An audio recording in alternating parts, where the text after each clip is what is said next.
Hi dear students, आज का जो हमारा टॉपिक है the topic is flow of control. इसमें हम समझेंगे फ्लो ऑफ कंट्रोल क्या होता है और कौन कौन से फ्लो ऑफ कंट्रोल जो हैं वो हमारी हेल्प करते हैं प्रोग्रामिंग में। सबसे पहला जो हमारा है फ्लो ऑफ कंट्रोल की डेफिनेशन देखिए कि the program run step by step from top to bottom. ये तो सबको पता है कि प्रोग्राम जो है रन करता है स्टेप बाय स्टेप। तो in order to execution of statements in a program is known as flow of control. Flow of control क्या होता है कि प्रोग्राम कैसे चल रहा है, ठीक है, एग्जीक्यूशन उसकी कैसे हो रही है। कई बार क्या होता है कि जो प्रोग्राम की नॉर्मल एग्जीक्यूशन होती है, लाइक पहले इनपुट आनी, फिर प्रोसेसिंग होनी, फिर आउटपुट आनी, ये चीज़ों के बजाय हमें क्या करना पड़ता है, कभी रेपिटेशन करनी पड़ती है, कभी कंडीशंस देनी पड़ती है, कभी किसी स्टेटमेंट पे जंप करना पड़ता है, ठीक है। तो ये सब चीज़ें हम करते हैं प्रोग्रामिंग में। तो यहाँ पे जो हमें जो कंट्रोल होता है उसी को हम बोलते हैं फ्लो ऑफ कंट्रोल।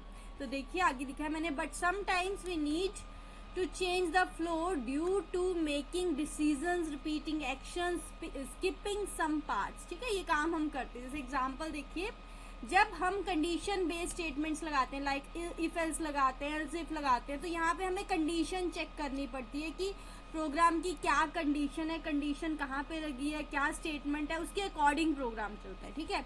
लूप्स लग जाती हैं, फॉर और वाइल लूप के अकॉर्डिंग हम चेक करते हैं प्रोग्राम जो है वो एक्शन चेक किए जाते हैं, मल्टीपल टाइम्स प्रोग्राम चेक किया जाता है, मल्टीपल टाइम लूपिंग जो है वो चलती है। देन आता है फंक्शन, किसी फंक्शन के अकॉर्डिंग प्रोग्राम को जंप करना पड़ता है, ठीक है, according to the block program को जंप करना पड़ता है। तो ये होता है हमारा फ्लो ऑफ कंट्रोल, जिसके अकॉर्डिंग हमारी प्रोग्रामिंग जो है चलती है। अब इसी में नेक्स्ट टॉपिक है हमारा यूज ऑफ इंडेंटेशन। इंडेंटेशन का क्या काम है? इंडेंटेशन क्या होती है? दैट इज अ स्पेस, कि कहाँ पे किस जगह पे स्पेस की जरूरत है। इसको सिंपल सी लैंग्वेज में आपको समझाऊं कि हम नॉर्मल कोई भी लैंग्वेज लिख रहे हैं, कोडिंग लिख रहे हैं, कुछ भी लिख रहे हैं, तो बीच में स्पेस की जरूरत होगी। अगर बिना स्पेस के हम कोई टेक्स्ट लिख देंगे तो हमारा टेक्स्ट जो है वो अनऑर्गेनाइज सा लगेगा और समझ भी नहीं आएगा, ठीक है। तो यही होती है indentation helps to organise the code and make it easier to read. Python relies on spaces or tabs at beginning of code line. तो Python क्या है, beginning में भी हमारे spaces को प्रोवाइड करता है। देखिए क्यों आइडेंटेशन जो है, इंडेंटेशन इंपॉर्टेंट है।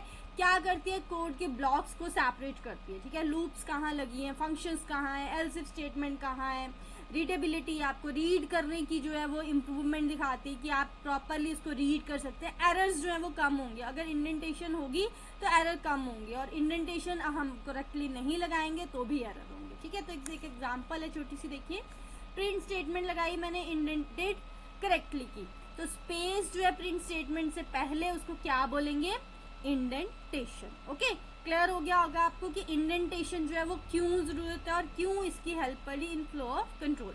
नेक्स्ट टॉपिक है हमारा सीक्वेंशियल फ्लो। जैसे कि इसके नाम से ही क्लियर है, सीक्वेंशियल फ्लो क्या होता है। सीक्वेंशियल फ्लो होता है कि हमारा प्रोग्राम की एग्जीक्यूशन जो है प्रॉपरली चल रही है, ठीक है। जैसे हमने प्रोग्रामिंग से पहले एल्गोरिदम किए थे, तो एल्गोरिदम में हमने समझा था कि स्टेप बाय स्टेप प्रोसीजर से हमें काम करना पड़ता है, ठीक है। तो सीक्वेंशियल फ्लो भी ये होता है प्रोग्रामिंग में कि जो भी हमारा काम है वो हमारा सीक्वेंस से चलेगा। It is a default execution part where program statements run strictly in order they are written from top to bottom one after another until the program ends। accordingly चल रही है, sequential flow चल रहा है।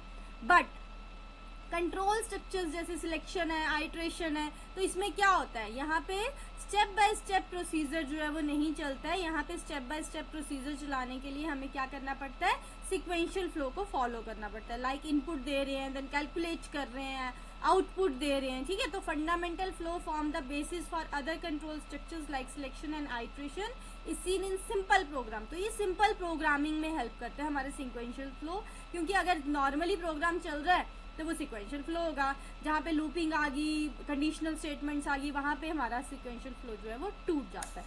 तो देखिए इसके कुछ एस्पेक्ट्स होते हैं जो बहुत इंपॉर्टेंट हैं, ये पॉइंट्स में भी आप लिख सकते हैं और थोड़ा थोड़ा एक एक लाइन में इसको एक्सप्लेन भी कर सकते हैं। डिफॉल्ट मोड है, जैसे प्रोग्राम लिखा है वैसे ही चलेगा, ठीक है। नॉर्मल एग्जीक्यूशन है without any branches of loops, and then top to bottom execution हो रही है, कोई भी प्रॉब्लम नहीं है, ऊपर से स्टार्ट हो रहा है, एंड तक प्रोग्राम चल रहा है, कोई डिसीजंस नहीं है, कोई कंडीशंस नहीं है, कोई रेपिटेशन नहीं है, कोई लूपिंग नहीं है, ठीक है। तो आइटरेटिव फ्लो की तरह ये जो है वो यहाँ पे रिपीटिंग नहीं होगी, ठीक है। तो ये सारी चीजें हमारी की एस्पेक्ट्स आते हैं सीक्वेंशियल फ्लो के, बहुत इंपॉर्टेंट है, छोटे से टॉपिक है, ठीक है। नेक्स्ट आते हैं हमारे कंडीशनल एंड आइटरेटिव फ्लो, जिसकी हम पहले बात कर रहे थे, अब उसको समझेंगे क्या होता है। कंडीशनल फ्लो तो और आइटरेटिव फ्लो क्या होते हैं, जहाँ पे फ्लो को कंट्रोल किया जाता है कि normal step by step procedure चल रहा है, यहाँ पे लग गई ये कंडीशन, तो फिर कंडीशन के अकॉर्डिंग पहले सारा प्रोग्राम चेक होगा, चेक होने के बाद वो चलेगा। तो कंडीशनल प्रोग्राम में क्या लिखेंगे, it allows a program to make decision based on a certain condition. अब इसकी स्टेटमेंट्स कौन सी होती है, मैंने आपको ऊपर करवाई थी, एक if else, if B C की स्टेटमेंट है, if else B, elif B. Okay, तो एग्जाम्पल देखिए कि मैंने वोटिंग देनी है, तो मेरे को एज क्या चाहिए, अपनी एज 18 से अबव चाहिए। तो if age is greater than equal to 18 then print you are eligible to vote. अगर आपकी एज 18 से प्लस है, 18 प्लस है, तो you are eligible to vote. और अगर नहीं है, एल्स में क्या आ गया, नहीं है, नॉट एलिजिबल टू वोट। ठीक है, तो यहाँ पे मैंने कंडीशन चेक की, देन मेरी स्टेटमेंट चली। जो कंडीशन करेक्ट होगी वो स्टेटमेंट चलेगी, जो रॉन्ग होगी वो दूसरी स्टेटमेंट चल पड़ेगी। इफ चलेगा अगर बड़ी है एज, नहीं तो एल्स चल पड़ेगा। ठीक है, तो ये है कंडीशनल फ्लो, जहाँ पे कंडीशन चेक होती है। नेक्स्ट आता है मेरा आइटरेटिव फ्लो। आइटरेटिव फ्लो में क्या होगा, यहाँ पे लूपिंग चलेगी। It helps the program repeat actions, यहाँ पे रेपिटेशन होगी। ठीक है, क्योंकि लूपिंग स्टेटमेंट चलेगी multiple times using loops like for and while.